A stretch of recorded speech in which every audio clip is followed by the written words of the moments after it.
sababa.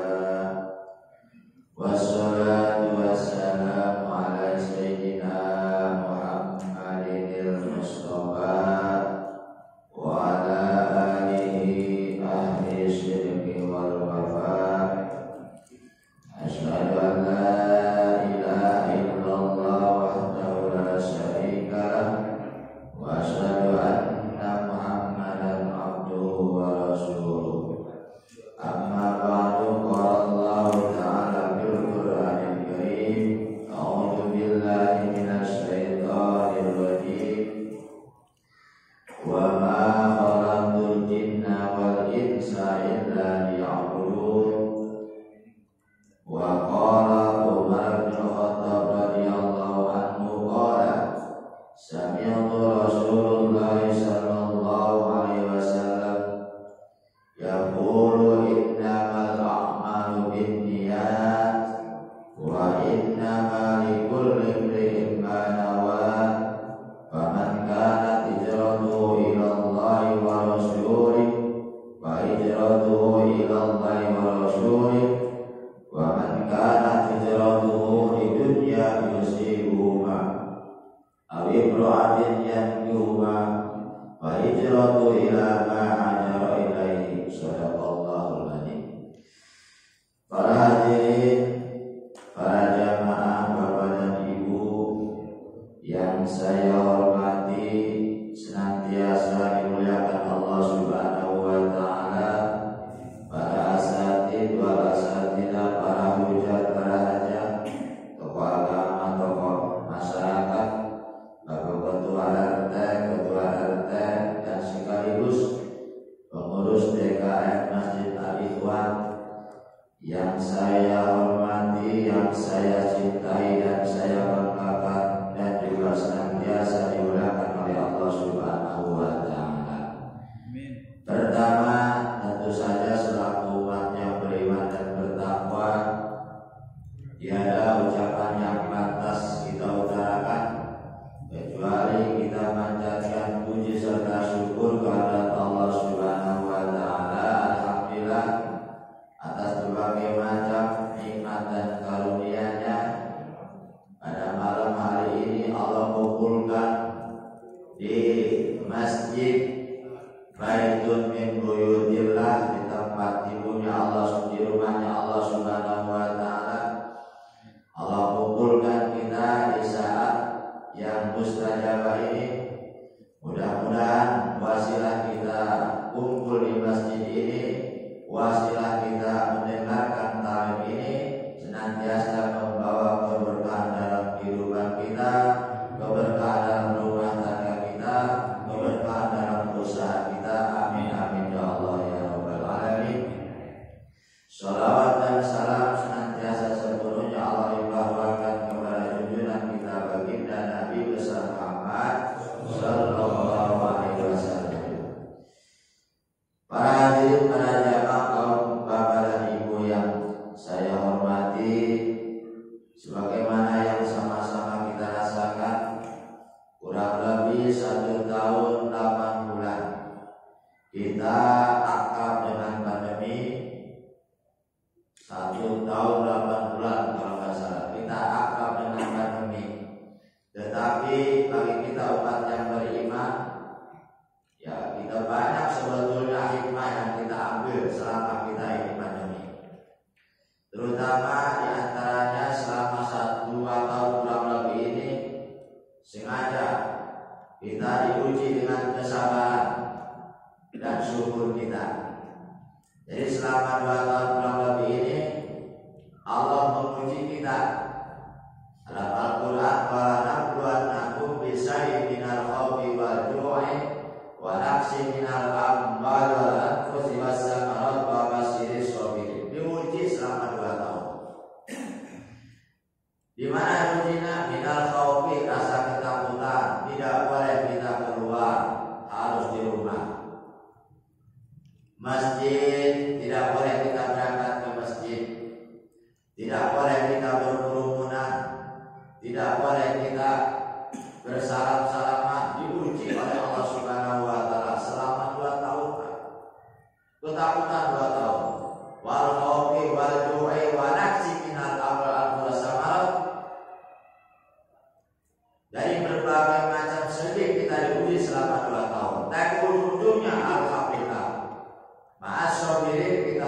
buat orang-orang yang sabar.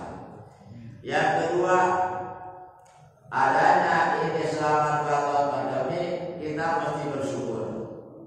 Alhamdulillah selama kurang lebih 2 tahun kita mulai pandemi, kita bersyukur walaupun ini bentuknya ujian, musibah.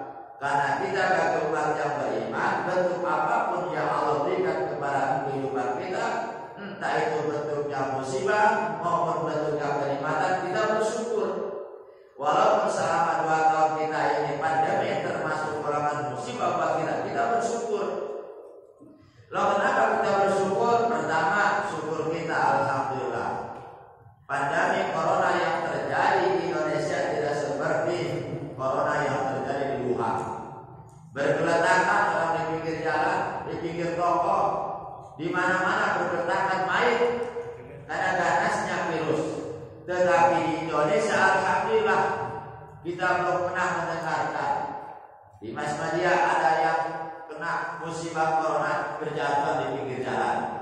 Cuma ceritanya kalau orang sakit dibawa ke rumah sakit pasti meninggalnya di rumah sakit. Jadi kayak sebagai corona di rumah sakit banyaknya. Bersyukur kita Pak. Tidak seperti di negara Wuhan bergeletakan. Kita paling ceritanya dengannya yang meninggal di rumah sakit. Kenapa? Covid. Alhamdulillah. Jadi kita umat yang beriman apapun bersyukur.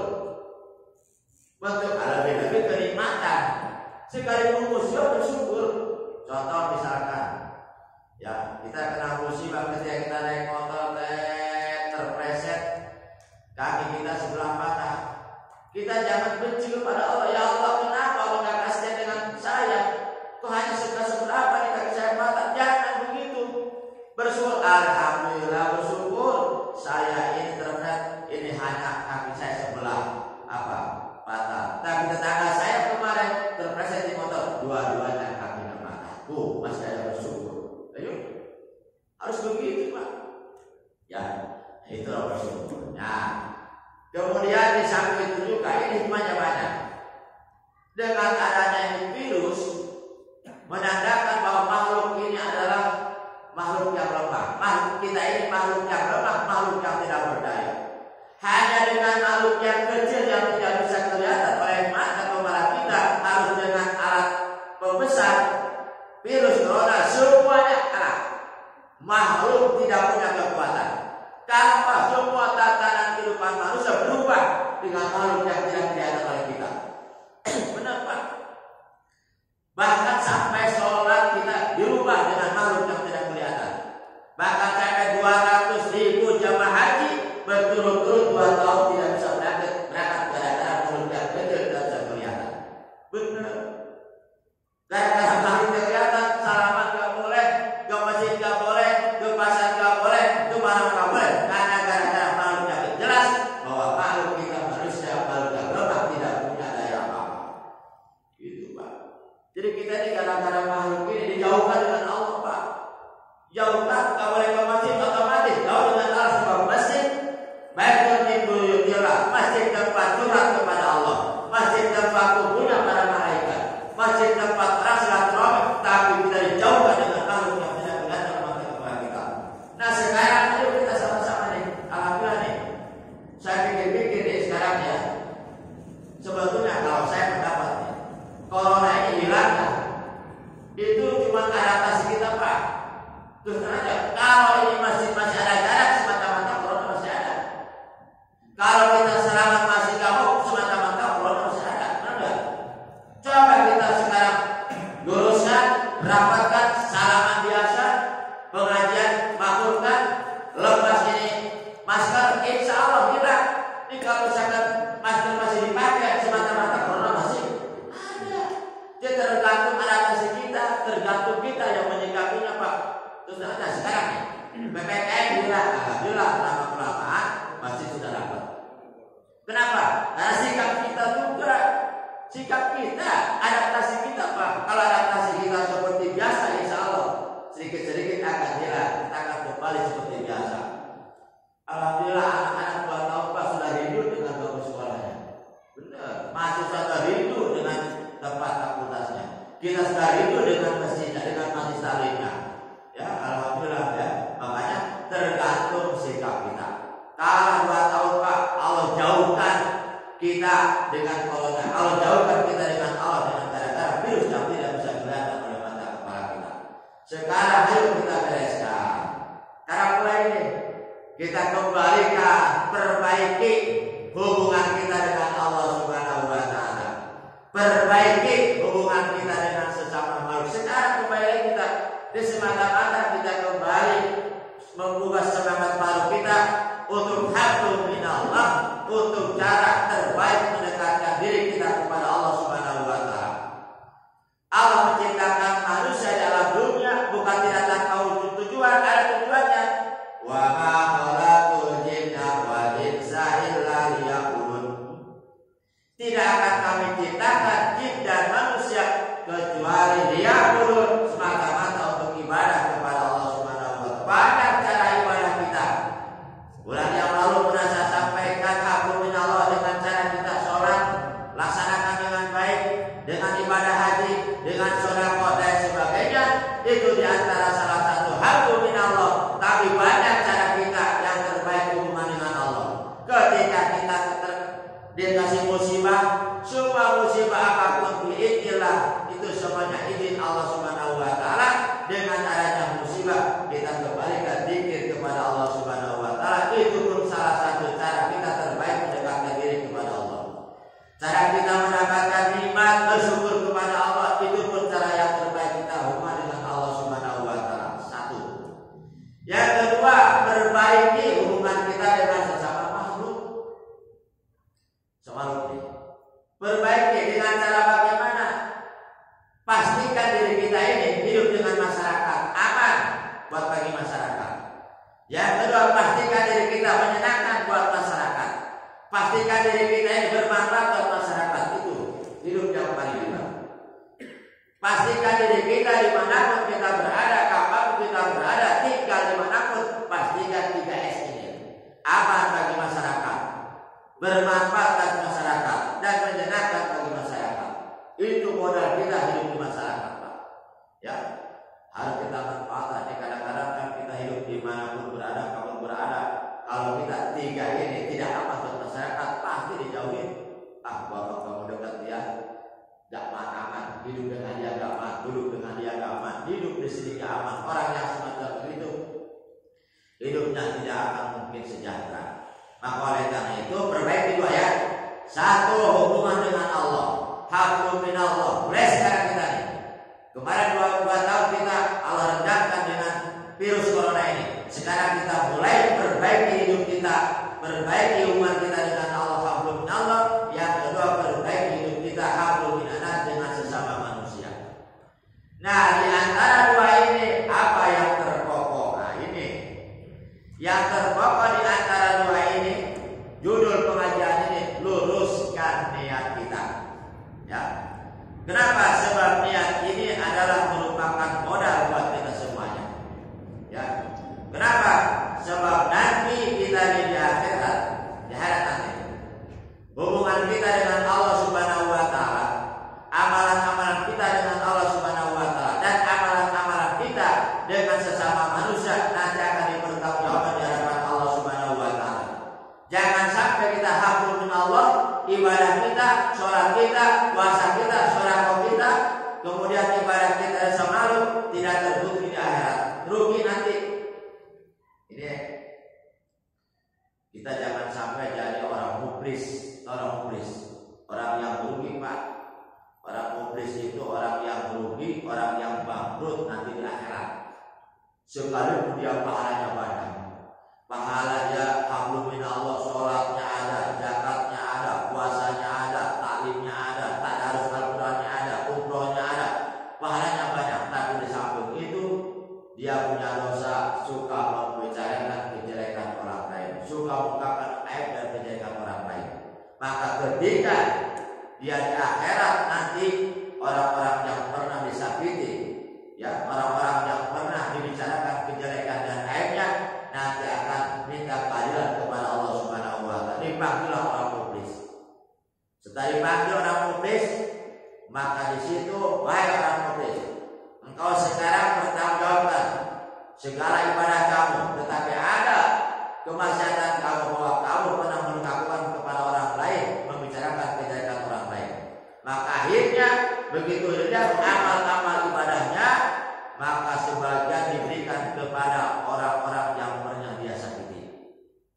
Sekalipun amalnya, ibadahnya ada, sholatnya ada, zakatnya ada, puasanya ada, semua diberikan kepada orang-orang yang pernah disakiti oleh si muflis. Bahkan ada sebagian yang menuntut kepada Allah, ya Allah, aku minta keadilan, aku belum mendapatkan bagian dari si muflis. Akhirnya maka dosa-dosa orang yang pernah disakiti itu oleh si muflis ditumpahkan kepada si muflis. Itulah termasuk orang yang rugi. Maka oleh karena itu perbaiki hubungan kita dengan Allah, hablum minallah. Yang kedua, perbaiki hubungan kita dengan manusia.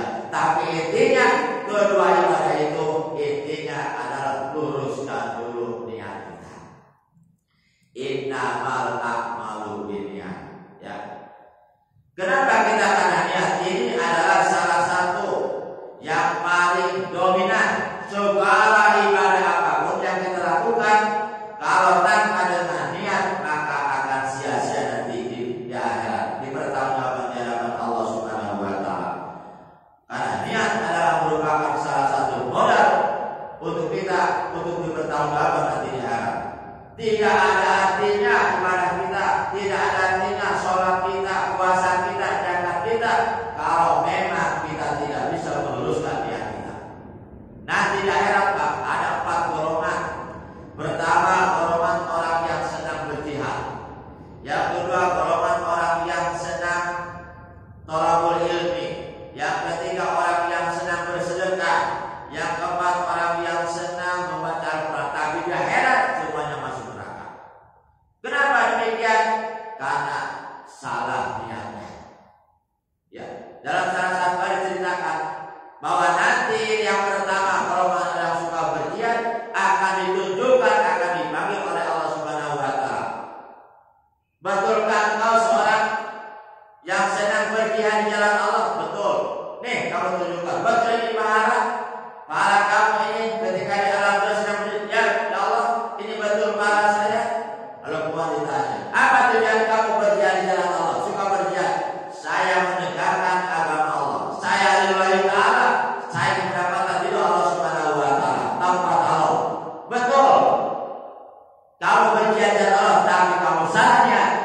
Kamu bukan untuk menegakkan agama Allah, bukan untuk mencari Allah, tapi kamu ingin dipuji oleh orang, dikatakan bahwa kamu seorang pemberani. Salah niatnya. Yang kedua, orang yang sedang bersedekah ditunjukkan oleh Allah Subhanahu wa taala, dipanggil, betul engkau orang yang bersedekah di dalam dunia, betul ya Allah. Nih, amalan kamu bersedekah, ya betul. Ketika pembangunan masjid, nih saya bangun, ada masjid ini saya bangun, betul. Apa tujuan kamu? Supaya saya ingin mendapatkan ridho dari Allah Subhanahu wa taala, supaya saya ini mendapatkan keberkahan Allah Subhanahu wa taala. Kamu salah, kata Allah. Kenapa? Bukan itu tujuan kamu ketika kamu ini bersedekah. Apa? Kamu ingin dikatakan sebagai orang yang dermawan. Jadi salah. Ada orang yang seorang thalabul ilmi ditunjukkan oleh Allah, betulkah kamu ini orang yang suka berthalabul ilmi? Betul. Ini pahala kamu. Ya. Apa tujuan kamu thalabul ilmi? Saya untuk menggugurkan kewajiban saya. Saya ingin mendapatkan ridho dan rahmat Allah Subhanahu wa taala. Oh, ternyata kamu salah niatnya. Kamu tujuannya bukan itu ketika di alam dunia. Kamu ternyata ingin dikatakan sebagai orang yang orang yang ahli ilmu. Kamu dikatakan ingin dari seorang ustaz, kiai dan lain sebagainya. Itu pada tiada mungkin. Jadi satu lagi, kamu siapa? Saya adalah orang yang suka membaca Al-Quran. Allah tunjukkan, betulkah ini pahala kamu ketika kamu dalam dunia sedang baca Al-Quran? Ya. Apa tujuan kamu? Saya untuk menggembar-gemborkan Al-Quran. Coba semua masyarakat sedang baca Al-Quran, tetapi salah tujuan kamu ketika dalam dunia. Kamu dari katakan sebagai orang, sebagai qori atau ahli baca Al-Quran. Ya, tergantungnya semuanya akan dibuktikan nanti. Tergantung semuanya. Oleh karena itu, innamal a'malu binniyat. Ya, sesungguhnya apapun yang kita lakukan di alam dunia ini tergantung kepada niat. Mana innamal a'malu binniyat,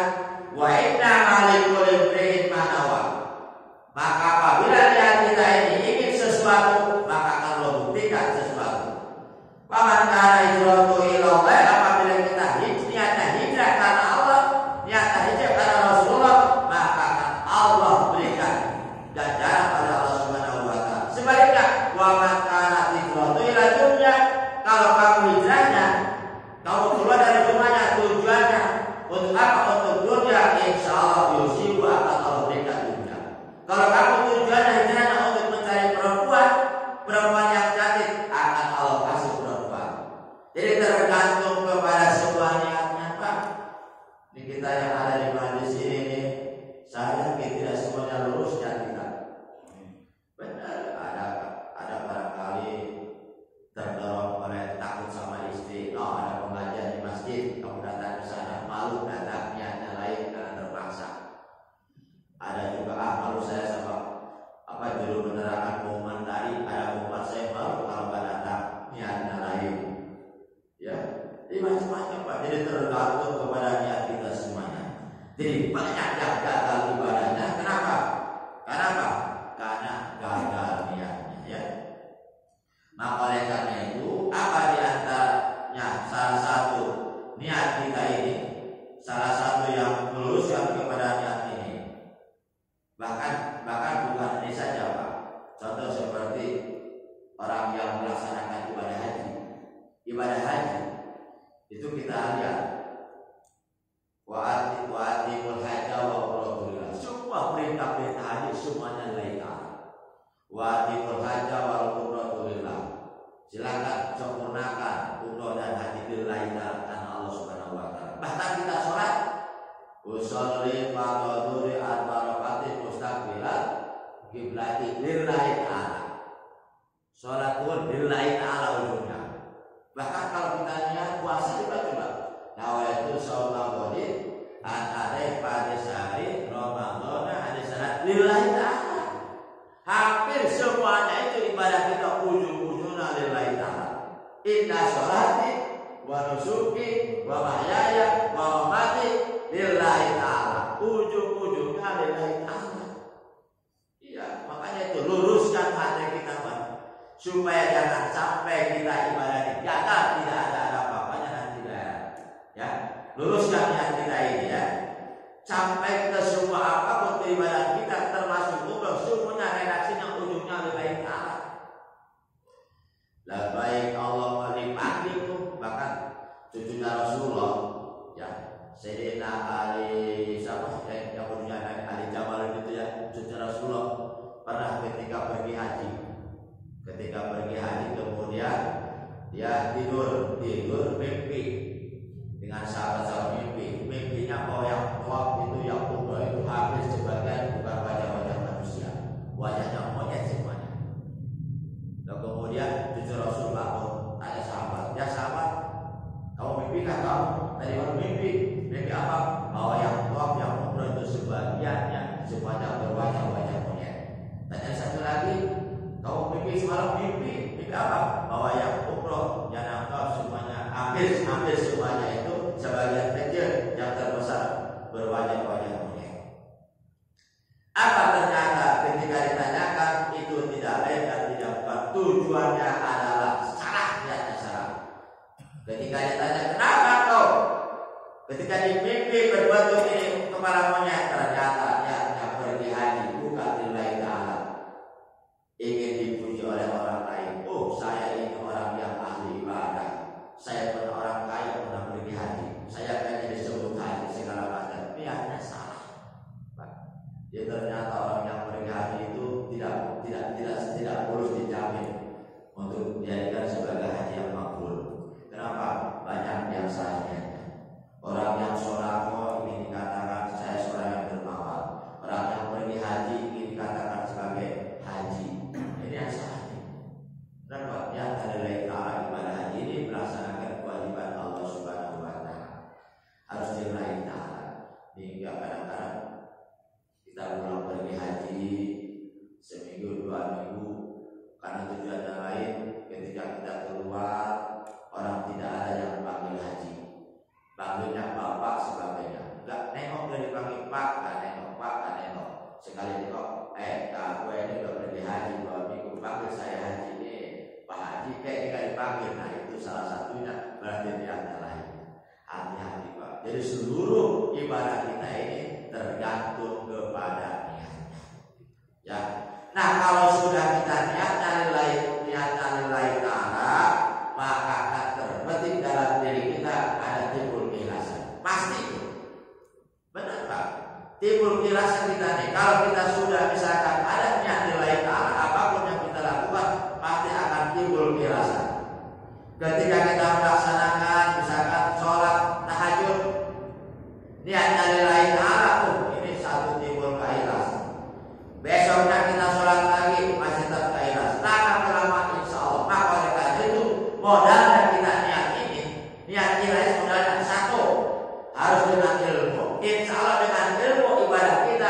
yang niat lillahi ta'ala akan timbul ikhlas. Yang keduanya, syaratnya yang kedua, kalau kita ini pengen ikhlas, ibadah kita niat dan timbul ikhlas, kita bergaul dengan orang-orang soleh. Insya Allah dengan niat lillahi ta'ala dengan akan timbul ikhlas. Dari mana timbulnya ikhlas? Seperti pengajian, datang kita pertama tidak ada timbul ikhlas, niat lillahi ta'ala. Yang kedua tidak timbul ikhlas, insya Allah lama-lama mungkin yang 10 kalinya kita timbul ikhlas. Ini kadang-kadang kita kan mau berimam ke masjid ini, apa dia bilang masjid, tolong nih imam saya bukan, bahkan dia mudah masjid dia supaya bisa di masjid, supaya bisa ditampilkan di masjid atau di mana-mana. Pengen kelihatan, ya jangan sampai seperti itu ya. Nah ini bagaimana caranya kita ikhlas supaya hati kita melaksanakan segala sesuatu dengan penuh ikhlas? Bisakah ikhlas diilustrasikan? Salah Pak. Ikhlas ini susah untuk dibuktikan, ditarik susah ikhlas ini. Kalau saya ilustrasikan ikhlas ini seperti orang yang mau buang air besar, benar Pak? Ya, di antara salah satu instruksi ikhlas ini, karena ikhlas ini tadi tentu susah, ada dalam diri kita ini. Ilustrasinya seperti kita buang air besar. Orang yang buang air besar itu biasanya pertama kalau minum dia kobras suka buru-buru, betul nggak? Nggak mungkin orang misalkan BAB ditunda dulu, nanti ditunda 2 jam, wah ini bahaya. Orang yang BAB kalau sudah keluar pasti pengennya buru-buru, betul nggak? Betul. Yang keduanya biasanya orang yang BAB itu tandanya orang suka mencari tempat yang tertutup-tutup, seperti di toilet atau di kampung kita di kebun, di mana pas itu orang yang buang BAB. Kemudian yang ketiganya, kalau kita mau BAB biasanya kalau memang kita sudah keluar, misalkan tenang pikiran kita, betul nggak coba? Sama kita kalau kita mau ikhlas nih kita terburu-buru seperti kita mau BAB, terburu-buru. Cirinya orang karakter orang ikhlas, karakter orang yang ikhlas bersedekah, dia itu terburu-buru cepat-cepat bersedekah tanpa ditunda lagi. Ya, yang keduanya, ya ilustrasinya orang yang BAB dan bersedekah itu dia mencari tempat yang tertutup, artinya tidak jangan sampai diumbar, jangan sampai ketahuan orang lain. Beda dengan kita. Yang ketiga biasanya orang yang BAB itu kalau sudah keluar, artinya kalau kita sudah bersedekah, pikiran kita sudah enak, terasa sudah enak. Kenapa? Sudah menjadi kebiasaan kita bersedekah. Yang selanjutnya kalau kita BAB, pastikan bahwa apa yang sudah keluar BAB tidak mungkin kita cari. Ketika kita bersedekah, nggak mungkin kita cari-cari orang yang ikhlas. Jangan begini, begitu kita bersedekah, kok kita pikir Allah saya bersedekah 1 juta kemarin. Kalau saya diberikan kebal segala macam, enak oke, bermanfaat kali ini sedekah. Ingat. Nah, berarti sedekah kita belum ikhlas. Yang selanjutnya kalau kita BAB, tidak mungkin kita mencari apa yang keluar BAB ini. Nggak mungkin, begitu ketemu nggak mungkin, ini punya siapa nih? Buang air besar siapa? Nggak mungkin kita akui. Nggak mungkin, itu ilustrasinya ikhlas.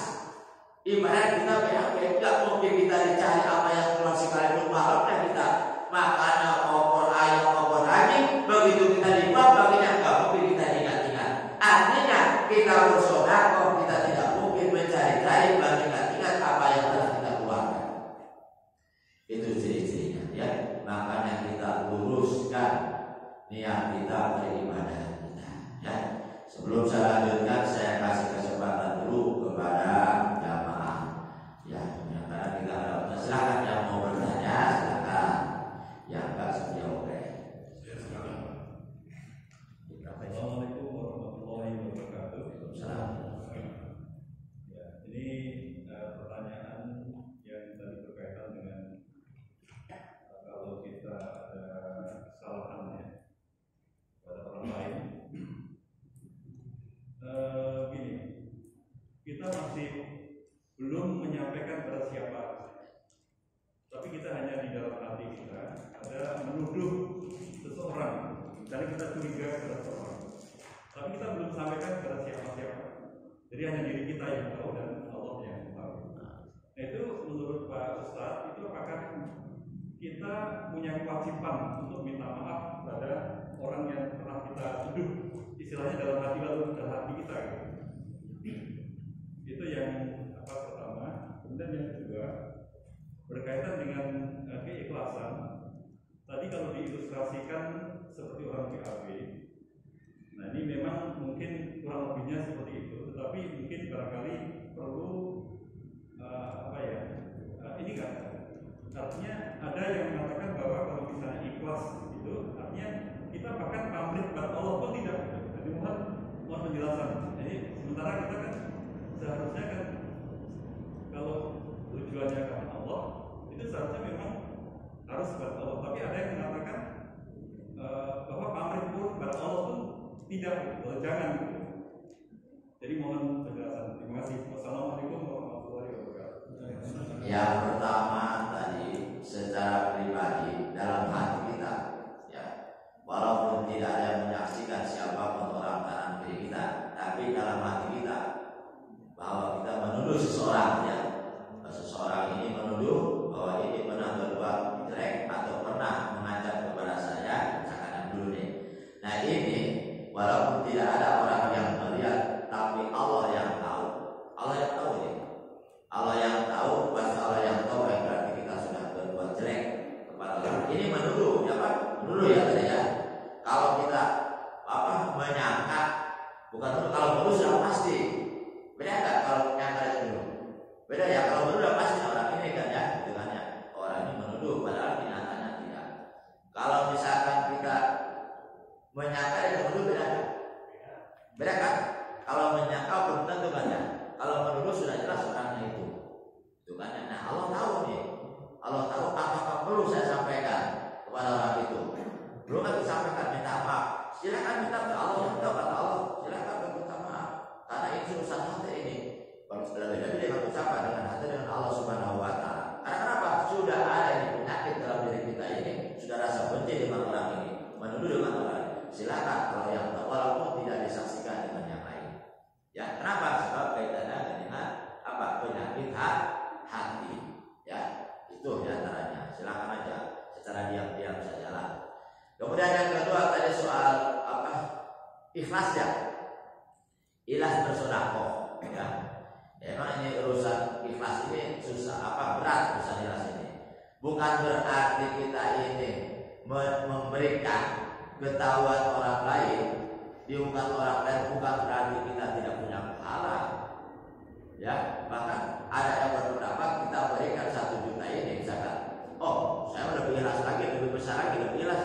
Itu ada segitu. Saya kalian 500 bisa 1 juta.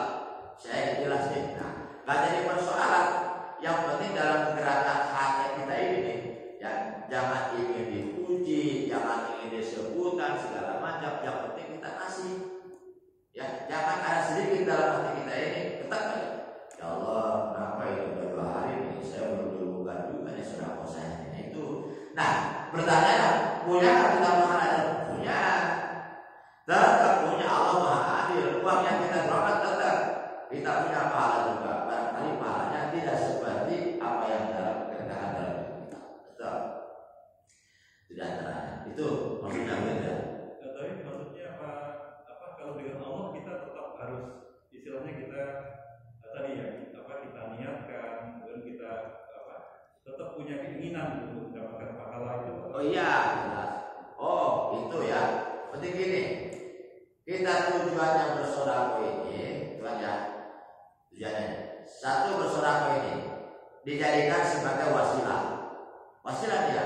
Ini saya sedekah, mudah-mudahan usaha saya sukses. Itu namanya wasilah. Ini sedekah untuk orang tua saya. Kan gitu ya? Itu namanya doa wasilah. Jelas di samping buat orang tua kita punya pahala. Walaupun kita tidak minta kepada Allah, walaupun tujuannya nih saya bersedekah buat orang lain atau buat orang tua kita ya sampai sedekahnya kita juga dapat pahala. Allah mau sarjana, tetap kita yang memberikan dapat pahala. Dapat Pak, kita berikan kepada ini wasilah namanya. Makanya Pak, doa itu tidak cukup kita baca doa dengan kalimat doa, tidak. Itu termasuk doa. Doa itu macam-macam, banyak wasilah. kita berbuat kebaikan masuk doa, ya. Kemudian kita sedekah termasuk doa, kita baca Quran termasuk doa. Makanya ketika kita bersedekah, secara tidak langsung Pak pasti dapat pahala. Lihat dalam diri kita nih, saya sedang ujian nih, atau anak saya sedang tes nih, ini saya sedekah kepada masjid 2 juta nih, ya, buat supaya anak saya lulus. Insya Allah itu jadi wasilah. Itu dapat pahala. Saya dapat pahala nih, nggak masalah. Seperti itu. Apalagi nih? Yo. Oh ya. Ini Pak Ustaz, ini yang hubungannya sama sedekah. Begini Pak Ustaz, kadang-kadang orang itu berpikirnya kan tidak ada tujuannya kita sedekah ikhlas karena Allah, tapi yang disedekahkan itu sedikit. Nah, setelah itu kita malu sama orang, ya. Padahal memang itu yang harus kita sedekahkan cuma sedikit. Itu memang Pak Ustaz. Terima kasih atas wabarakatuh. Jadi sedekah itu Pak bukan melihat kaya dan susahnya. Sedekah itu urusan hati. Betul Pak, banyak orang yang kaya tapi nggak mau sedekah. Tapi ada orang yang susah, sedekahnya luar biasa. Betul kan ya? Karena dia luar biasa, dia mendalaman. Jadi mengistiqomahkan atau kontinu, ya. Kalau kita sudah istiqomah bersedekah, berapapun kita kasih. Karena persoalan sedekah dan tidak itu urusan hati. Gitu Pak. Jadi kalau kita berikan, jangan nunggu-nunggu saya nih kalau saya punya uang 5 juta baru saya sedekah. Jangan begitu. Makanya saya sampaikan cerita seperti kita BAB. Jadi kita tidak nunggu-nunggu lagi bersedekah. Pengen buru-buru kata.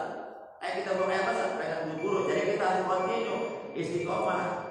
Insya Allah pada pahala. Jadi kita jangan nunggu-nunggu kita punya harta banyak. Kalau bersedekah kita kontinu. Harus terus-menerus atau istiqomah.